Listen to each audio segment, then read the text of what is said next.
जी, जितने लोग मेडिटेशन कर रहे हैं और दुआ कर रहे हैं, अगर पैसे मांग रहे हैं ना, तो पैसा मत बोलें, रुपया बोलें। पाकिस्तानी रुपया, इंडियन रुपया।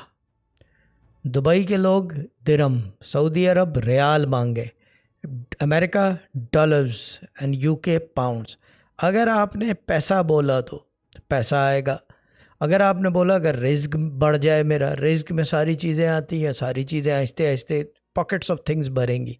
अगर आप डायरेक्टली मेडिटेशन में अपनी लोकल करेंसी का नाम लेके बोलेंगे कि मुझे धर्म चाहिए, या मुझे दिरहम दिला दो, या मुझे रियाल चाहिए, या डॉलर चाहिए, या पाउंड चाहिए, लेकिन अपनी लोकल करेंसी में, तो फिर वो उसका रेला लगता है, लाइन लगती है। तो बी केयरफुल कि जब भी मेडिटेशन लें फॉर कैश या रुपया या पैसों के लिए, तो अपनी लोकल करेंसी में मुझे रुपया 10,000 रुपये दिला दो, 20,000 रुपये दिला दो। अभी बात कर रहे हैं तो ये चीज़, क्योंकि ये मेडिटेशन है ना 112211 की, या ये कि मनी मेडिटेशन विच, तो टक टक टक टक टक किसी को आवाज़ आई हो, माइक में आवाज़ आ रही है, जबकि यहाँ कोई भी नहीं है, ना कोई आता है ना कोई जाता, टक टक टक टक टक टक आवाज़ आई है।